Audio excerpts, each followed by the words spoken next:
online courses, and Agile experiences of remote software development teams.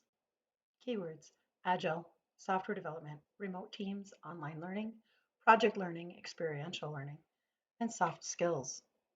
I'm Dr. Bakke, and this presentation goes over three courses where we looked at taking Agile from industry, the tools and practices used commonly to develop software in organized remote teams and local teams, and putting it into the classroom to develop software engineering experiences that closely modeled what industry is currently doing and giving students those experiences prior to graduation. Why did we do this? Let's take a look at the data. You can see that industry has been looking for experience and education, not only book learning, but also skills. So the goal is to incorporate skills into the classroom so that by the time you graduate, you have education and experience. How do we do this?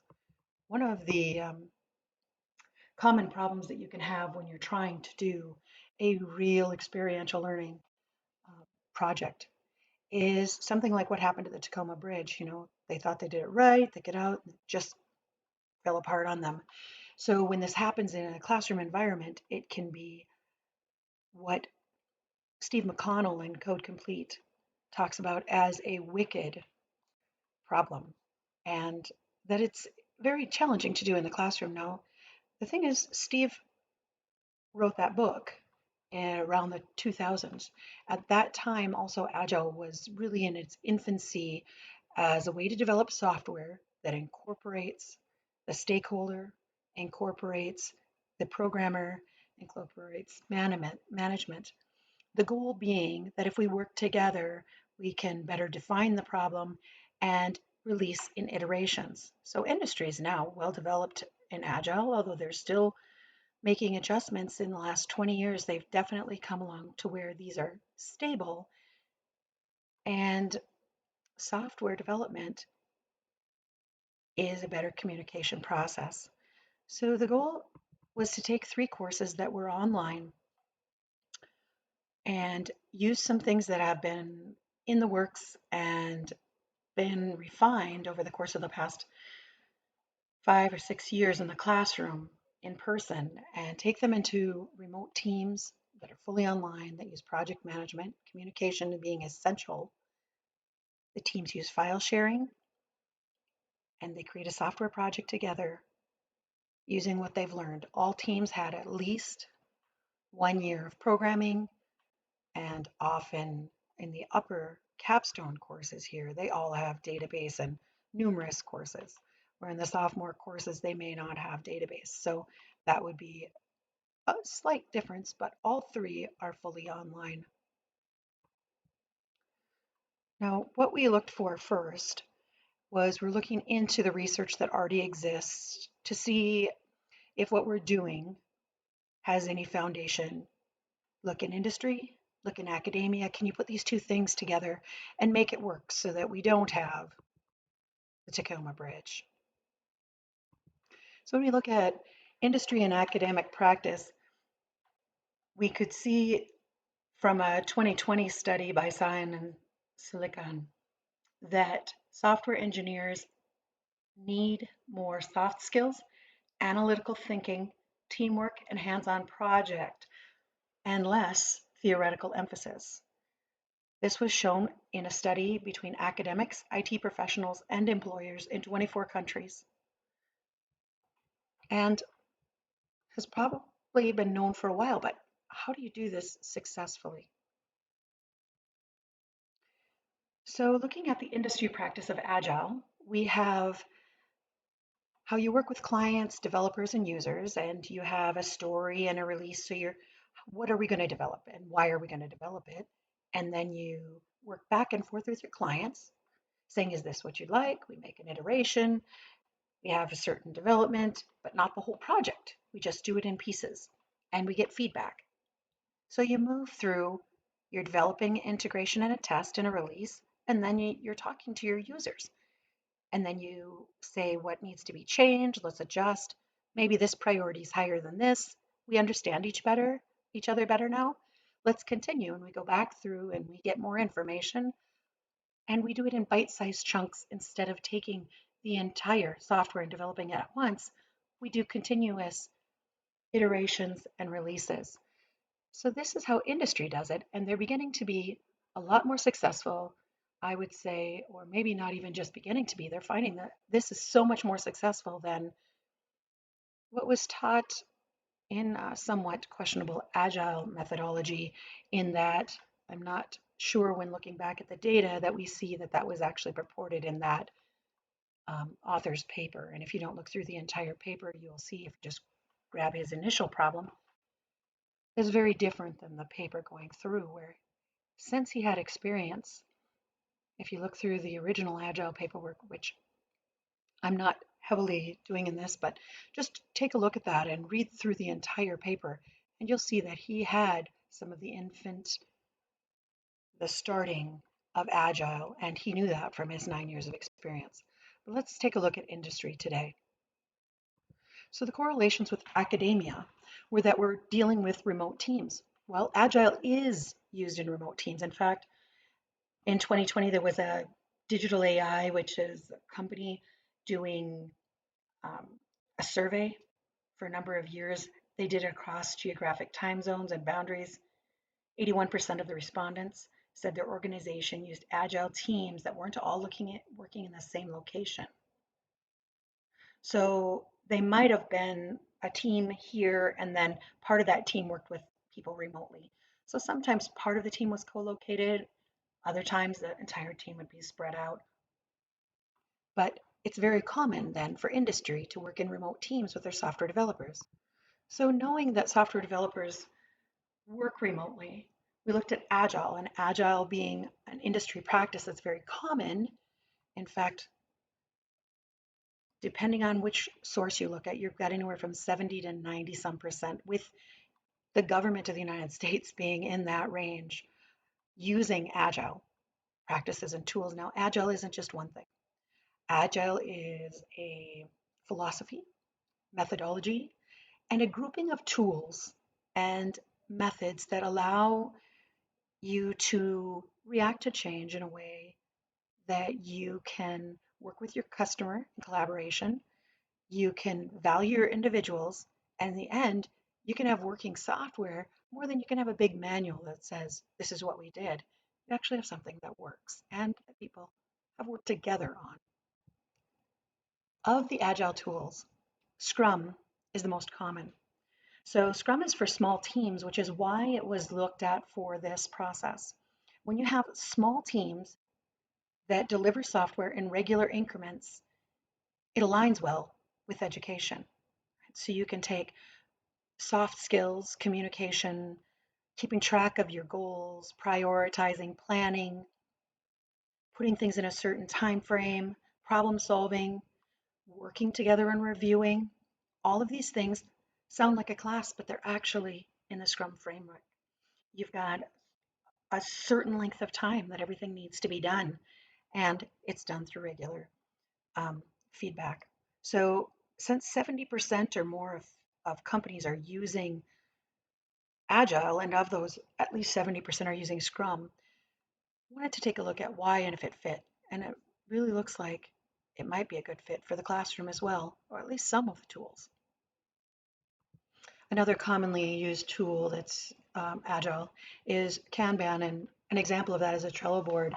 And that's where students, or an industry, you're looking at to do, doing, for review, done, completed, notes, and everybody can be listed on there. So you have different people working on the project, and whoever's working on the project, you can have as many people as you need to. They can be color coded in different ways, and a manager can take a look at this and say, oh, so and so is here, so and so is here, at a very quick glance. Well, so can the team members. So it's a great way to communicate. And it was developed in industry outside of software engineering, but found to be a great fit. So we've used this Kanban in industry, and we're going to take a look and see if we can use it in the classroom successfully as well.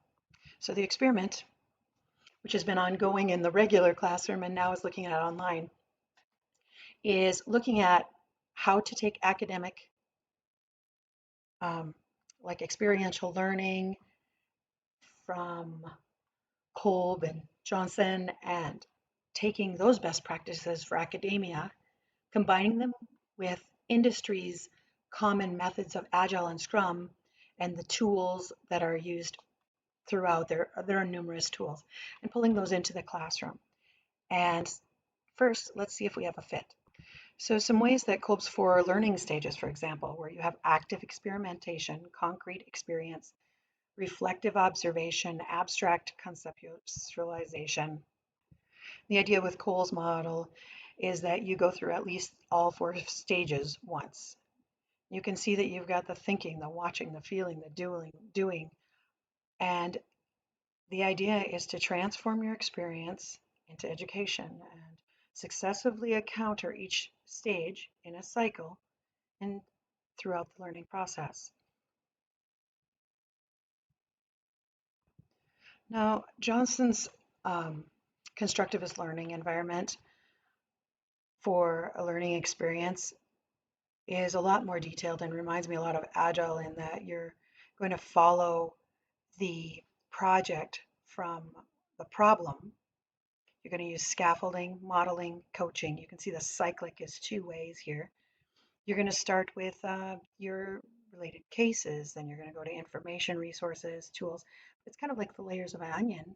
And by doing all of these things with coaching and modeling and scaffolding of all of the steps, including social and collaboration tools and thinking, right? You've got all of them, and information. You can see the similarities for both Kolb's and Johnson's project-based and experiential learning education models.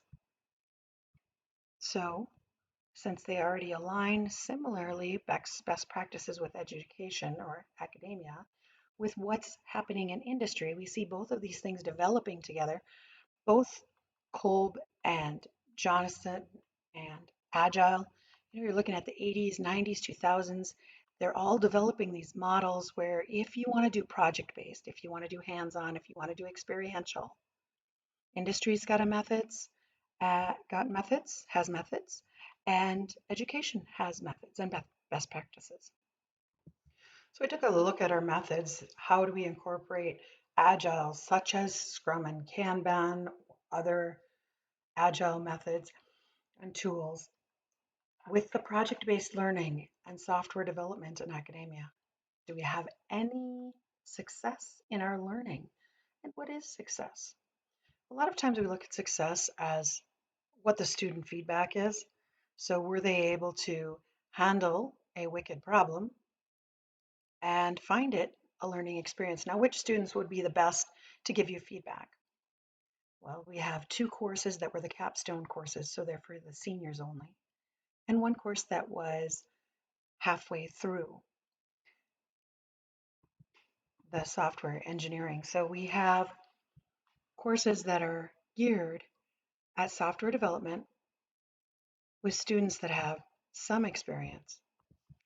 A makeup of the survey, and just not going to go over the differences too much except to say that the course that the students were in didn't make any difference statistically, in that each course had one student who seemed to be fairly unhappy and the rest of the students that seemed to be very positive. We'll look at the breakdown here. So a survey was done, just an overlook at what was incorporated into the classroom. We did a numerous incorporation of different things that were agile tools, but focused on Scrum and Kanban tools. So our demographics here, we've got online and on campus, traditionally on campus students, but everyone was doing this online. Our age range, mostly about half, was in the 18 to 24 range. About half was from 25 to 54. there were no students where their age range wasn't listed. The students chose to identify that they were male or female, and we looked at job experience. A majority of them didn't have related job experience yet. However, about a third of them had job experience that was related. Now, we had some questions on the survey, and what I really want to point out is the mean, and that 92% agreed or strongly agreed.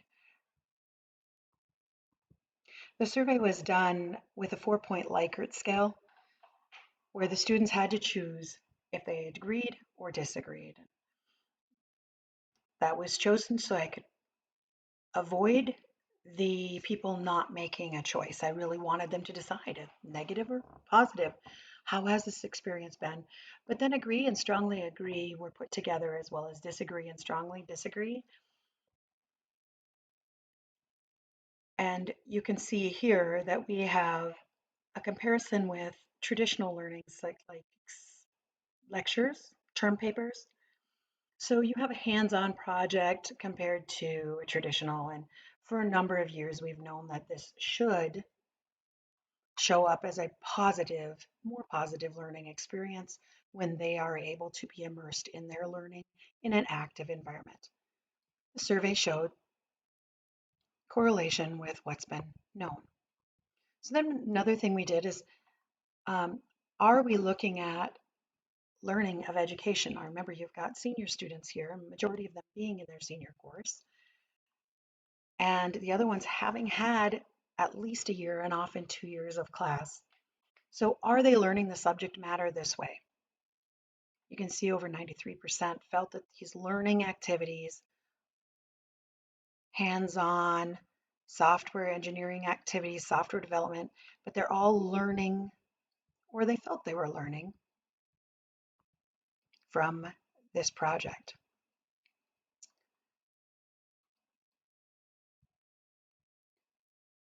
So is it of value to be working in a group? You could see that this is a majority of them felt that it was a value to be working in a group.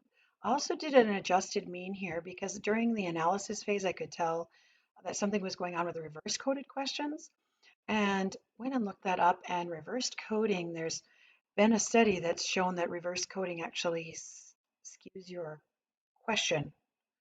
And I found that to be true. So I did, at least it looked like it, right? I can get more data in the future and see if this holds true.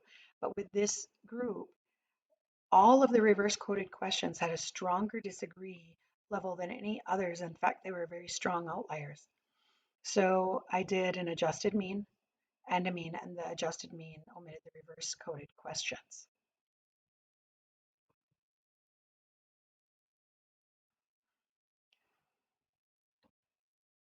Now they're looking at, from the students, is this valuable? Is this a class that we should continue to offer?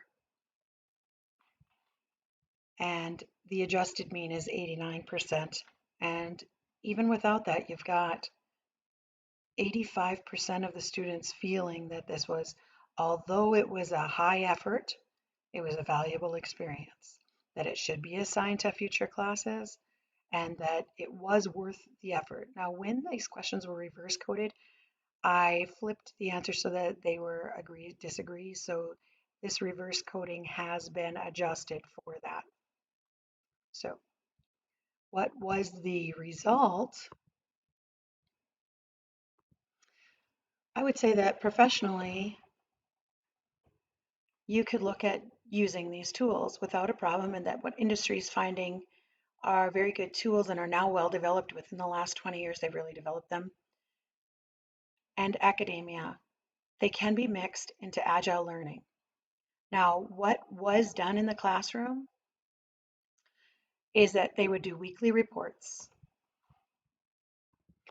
So how we got this done was to incorporate various agile and Kanban, Scrum, which are all agile methods, into the classroom and tools. We used weekly meetings. We used Trello, Kanban, Gantt, and goal setting and prioritizing. Introduced the students to iterations and backlog and Scrum Master and time boxing and many others. An example of the weekly team meetings would be the students together with their team have to use these tools, Kanban, Trello, Jira, Zoom, or something similar, Slack, Gantt, GitHub. Each week they're documenting that they've used these as a group and that they've done these individually. So you can see your individual project and progress here with Trello, but also you see the picture of the entire group. You meet together with Zoom, and here we don't have the Zoom because this is your own personal. So there is another document that's outside of the scope of this research that's utilized for each course to just track these, and it does change as needed.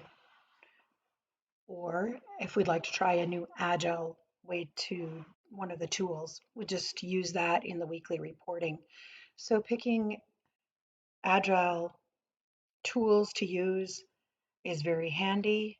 They meet with me in the capstone once a week as the instructor, and the junior senior course they meet and by presentation with their classmates 4 times during the semester. In all cases, the meetings are done via Zoom. Students are able to pick a different tool if they wish, but each tool needs to be within the category. For example, GitHub and Bitbucket are similar. These are similar. So you can pick, if you wanted to pick something else as a group, they could also pick something else. It just has to be approved by the instructor. So in the end, the Agile integration, the success of that was seen through incorporation of these tools. Thank you very much. If you have questions or comments, please let me know.